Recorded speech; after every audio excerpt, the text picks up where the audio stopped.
В този двор се отглеждат плодове и зеленчуци без да се използват никакви химикали. Продукцията не се пръска и не се тори, а резултатът е екологично чиста храна.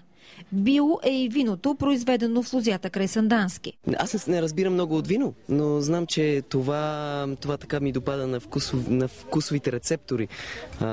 И знам откъде идва. Идва от чисто.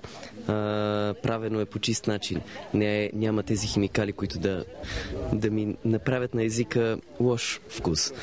Различните семена и ядки, като лимец, елда и киноа, любимата храна на индианците, придобиват все по-голяма популярност в България. Най-важното е, че готвенето е лесно, винаги може да се намери време за него и трябва да възпитаме в децата всъщност културата на готвене и да се хранят с истинска храна. Децата, дошли със своите родители, за да опитат различни зърнени култури, посочиха любимите си храни. Боб най-много. За TV7 от предела, Ирина Велкова.